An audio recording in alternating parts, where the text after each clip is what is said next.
Hello दोस्तों, हम लोग हड़प्पा सभ्यता को पढ़ रहे थे जो क्लास 12 की हिस्ट्री का फर्स्ट चैप्टर है। इसी के क्रम में ये चौथा वीडियो है। यदि आपने 3 वीडियो नहीं देखा है तो इससे पहले आप उसे देख लें।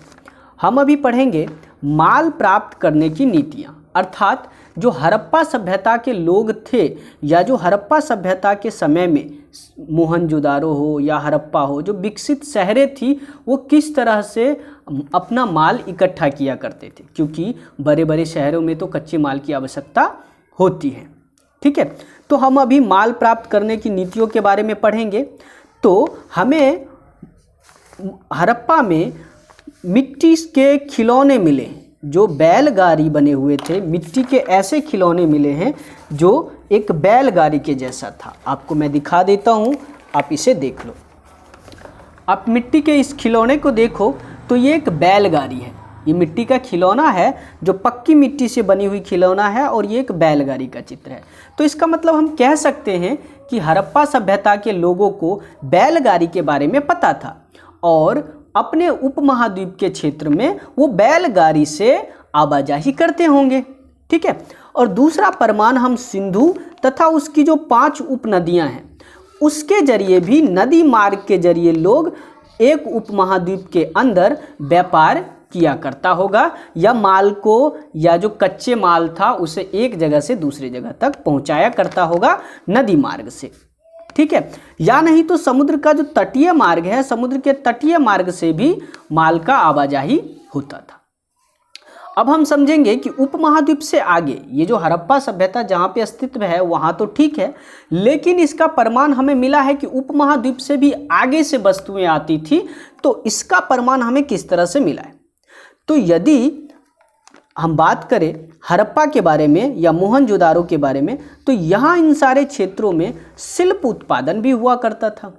ठीक है, तो हम ऐसा कह सकते हैं कि नागेश्वर और बालाकोट जैसे क्षेत्र जहाँ पे शंख पर्याप्त मात्रा में मिलता है, और सोतुघई जो कि अफगानिस्तान में है, वहाँ पे एक बहुमूल्य रत्न नीले रंग का पत्थर मिलता है जिसे लाज बर्द मणि कहते हैं। ठीक है, तो या लोथल की बात कर ले, लोथल में कार्निलियन, सेलखरी या धातु या तांबे या बहुत सारी चीज़ें मिला करती होगी। या राजस्थान की बात कर ले, तो ये हम सोच सकते हैं कि इन सारी बस्तियों से ये संपर्क रखते होंगे हड़प्पा सभ्यता के लोग, और ये संपर्क रखने के बाद इस लोगों से व्यापार किया करते होंगे, यहाँ से वस्तु को खरीदा करते होंगे। या ये लोग जो हड़प्पा के लोग थे ये अभियान बनाते होंगे, जैसे राजस्थान के खेतरी आंचल जहाँ पे तांबा मिलता है, खेतरी अंचल जहाँ पे तांबा मिलता है, यहाँ जाते होंगे। या दक्षिण भारत जहाँ पे सोना मिलता है, इसके लिए एक अभियान बनाते होंगे। कुछ व्यक्ति मिलके एक अभियान के जरिए, कुछ व्यक्तियों का समूह मिलके जाते होंगे और यहाँ के स्थानीय लोग से संपर्क करते हैं, क्योंकि हमें ऐसा पुरातत्वविद या पुरा वस्तुओं का संकेत दक्षिण भारत में भी अभी हाल फिलहाल में कई जगह पे खोजे जा रहे हैं। ठीक है, जैसे इसी तरह एक क्षेत्र है खेतरी क्षेत्र। ये खेतरी क्षेत्र में जो मृदभांड मिला है वो अलग तरह का मृदभांड है, हड़प्पा सभ्यता से अलग तरह का मृदभांड मिला है। ठीक है, तो इसका मतलब है कि हड़प्पा सभ्यता के समकालीन ये क्षेत्र था, तो इन दोनों के बीच में कोई संपर्क होगा। क्यों ऐसा हम कह रहे हैं कि खेतरी क्षेत्र से हड़प्पा का संपर्क होगा? इस खेतरी क्षेत्र को गणेश्वर जोधपुर संस्कृति भी कहा जाता है।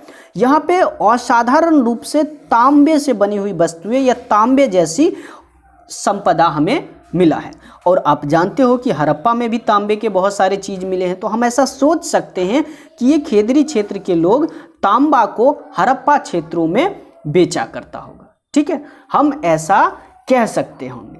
ठीक है, अब इस मैप को देखिए। ये जो मैप है, हमारा हड़प्पा तो इस क्षेत्र में अस्तित्व में था। ठीक है, ये हमारा प्यारा भारत, यहाँ पे पाकिस्तान, ये सिंध का क्षेत्र है। ठीक है, तो यहाँ से उरक जो कि मेसोपोटामिया का एक शहर है, या दिलमुन जो कि अरब प्रायद्वीप का एक क्षेत्र है, इन सभी से भी संपर्क था। इसका हमें प्रमाण मिला है, अर्थात हड़प्पा सभ्यता सुदूर क्षेत्र से भी संपर्क रखते थे। जैसे अरब प्रायद्वीप के पश्चिम में ओमान है, वहाँ पे ओमान में तांबे के कुछ पूरा वस्तु निकला है जिसमें निकल का अंश है। ठीक है, उसमें क्या है, निकल का अंश है। ये वहां पे जो पात्र मिला है एक विशिष्ट प्रकार का पात्र है, जो एक हड़प्पा जैसे स्थान पे भी इस तरह के पात्र बनाए जाते थे। तो और ये पात्र देखो इस तरह का पात्र है जो ओमान में मिला है और हड़प्पाई मार्तबान के जैसा है। हड़प्पा के लोग भी इस तरह के पात्र बनाते थे। शायद इस पात्र में कुछ वस्तुओं को रखा जाता होगा। ये पात्र ऐसा है जिससे रिश्ता नहीं है, मतलब कोई भी चीज रिस के नीचे गिरता नहीं है। ठीक है, तो ओमान में हमें ऐसा पात्र मिला है जो कि अरब प्रायद्वीप में है। तो हम कह सकते हैं कि हड़प्पा सभ्यता के लोगों का संपर्क भी अरब प्रायद्वीप से रहा होगा। ठीक है, या हम ऐसा भी कह सकते हैं कि हम ओबानी लोगों से या हड़प्पा के लोग ओबानी लोगों से तांबा का विनिमय करता होगा। ठीक है, और भी कई सारे प्रमाण मिले हैं। और क्या प्रमाण मिले हैं तो मेसोपोटामिया में एक विशिष्ट प्रकार का बेलनाकार, ये जो मोहरे हैं ये एक बेलनाकार मोहरे हैं। तो हमें ये मेसोपोटामिया में मिला है, जो कि सिंध क्षेत्र में जो एक कुबर, ये कुबरदार जो वृषभ था जो सिंध में पाया जाता था, उसका चित्र है यहाँ पे। तो हम ऐसा सोच भी सकते हैं कि शायद ये मोहरा कहाँ का होगा, हड़प्पा का होगा, क्योंकि ये जो वृषभ का चित्र है हड़प्पा के लोग ही बनाते थे। तो हमें मेसोपोटामिया जैसे सुदूर या दूर दराज क्षेत्र में भी हड़प्पा सभ्यता से व्यापार होता होगा, ऐसा प्रतीत मिलता है। उसके बाद ये बहरीन जो कि फारस के खाड़ी में हमें इस तरह के एक गोलाकार सिक्का मिला है, मोहरे मिले हैं। कहाँ पे, दिलमुन में। तो हड़प्पा के एक सिंग वाला जो वृषभ है उसका चित्र है। तो हम कह सकते हैं कि शायद उससे भी फारस के खाड़ी या बहरीन या दिलमुन के स्थानीय बाट में हड़प्पा के मानक का अनुसरण किया गया है। दिलमुन जो क्षेत्र है वहाँ पे भी हड़प्पा के जिस तरह से बाट होते थे उस तरह का बाट वहाँ भी हमें मिला है। तो हम ये सोच सकते हैं कि वहाँ के लोगों के साथ हमारा संपर्क होगा। अब ये एक है, ये एक ऐसा पासा या मोहरा है जिस पे नाव का चित्र बना हुआ है। ठीक है, इस पे क्या बना हुआ है, नाव का चित्र बना। तीसरी ईसा पूर्व के आसपास शायद हड़प्पा सभ्यता के लोग लंबी दूरी से भी अपना संपर्क रखते होंगे, क्योंकि पुरातात्विक खोजों में हड़प्पाई मोहरे, बाट, पासे ऐसे शामिल हैं जो दूर दराज के क्षेत्र में भी मिल रहे हैं। ठीक है, अब हम अगले टॉपिक के बारे में बात कर लेते हैं। इसका नाम है मोहरे, लिपि और बाट। ठीक है, मोहरे, लिपि तथा बाट। तो मोहरे का मुद्रांकन कैसे किया जाता होगा, मोहरे के ऊपर छाप जो बनता है वो कैसे बनता होगा, या मोहरे का इस्तेमाल कहाँ पे आता होगा। तो ऐसा माना जाता है कि लंबी दूरी की यात्रा या लंबी दूरी के संपर्क बनाना सुविधाजनक हो, इसके लिए शायद मोहरे का इस्तेमाल होता होगा। करता क्या होगा कि सामान से भरे हुए थैले में जो सामान डाला जाता होगा उसमें मोहरे को गांठ बांध दिया जाता होगा, या ऐसा भी कह सकते हैं कि उसको रस्सी से बांधकर और वो जो मोहरा था उसका छाप पहले रस्सी से किसी भी पात्र को बांधकर उसके ऊपर काली मिट्टी से मोहरे का छाप लगा दिया जाता था। ठीक है, काली मिट्टी के ऊपर मोहरे का इस तरह से छाप लगा दिया जाता था, ताकि ये बात का पता चले कि इसमें जो वस्तु था उसको निकाला नहीं गया है। ठीक है, तो ये व्यापार के इस्तेमाल में आता होगा। अब हम इसकी लिपि की बात कर लेते हैं। तो हड़प्पा सभ्यता के समय की जो लिपियाँ हैं वो काफ़ी रहस्यमयी हैं। आप देखो इस लिपि को, क्या आपको समझ में आता है? ये एक चित्रात्मक लिपि है। ठीक है, ये कैसा है? एक चित्रात्मक लिपि है जो कि प्राचीन काल के सूचना पट्टी का अक्षर है। ठीक है, तो हम कह सकते हैं कि ये लिपि काफ़ी रहस्यमय थी और ये लिपि एक पंक्ति में लिखा जाता था। ठीक है, जिस लिपि में शायद वहाँ के राजा या वहाँ के जो भी व्यक्ति हो उसकी पदवी या उसका नाम लिखा जाता होगा।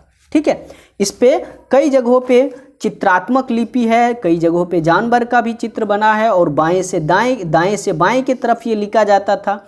इसमें बड़े जो सबसे लंबे अभिलेख हड़प्पा सभ्यता में हमें मिला है उसमें 26 चिन्ह बने हुए हैं। ठीक है, इस तरह से कितने चिन्ह बने हुए हैं? 26 चिन्ह बने हुए हैं।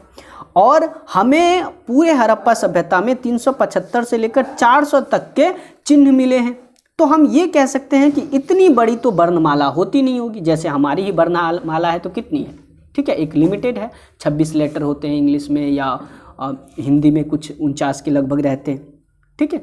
तो हम ऐसा कह सकते हैं कि ये एक वर्णमाला नहीं होगा, लो एक चित्रात्मक लिपि होगी, ठीक है। अर्थात इस लिपि को अभी तक वैसे पढ़ा तो नहीं गया है, ठीक है, अभी तक इस लिपि को पढ़ा नहीं गया है। अब हम उस वस्तु का बात कर लेते हैं जिसके ऊपर हमें लिपि मिली है। तो मोहड़े के ऊपर कुछ लिखा मिला है, तांबे के औजार के ऊपर हमें कुछ लिखा मिला है, मिट्टी के लघु पुट्टिकाएं, आप 11th में पुट्टिकाओं के बारे में पढ़े होंगे, मिट्टी के लघु पुट्टिकाओं के बारे में कुछ लिखा हुआ मिला है।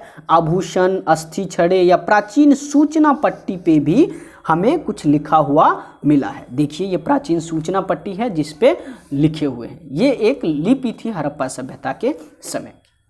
अब हम बात कर लेते हैं बाट की।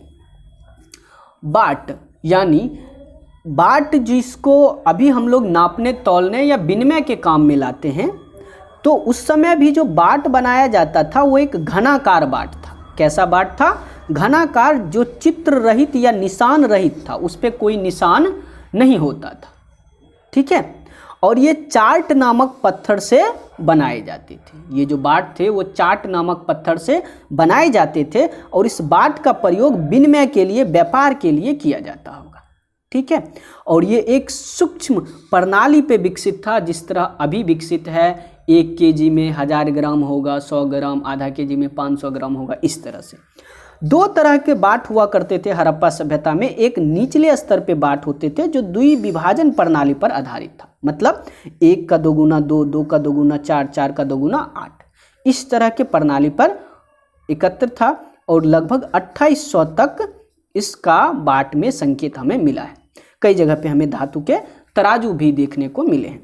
और दूसरा जो बाट था, दूसरा प्रकार का जो बाट था, उसे हम ऊपरी स्तर का बाट कहते हैं, जो दशमलव प्रणाली पर आधारित था। जैसे 160, 320, इससे 2 गुना, या 1600 है तो यहाँ पे 6400, मतलब इससे 4 गुना। अगला बाट क्या होता था? 1600 का 4 गुना।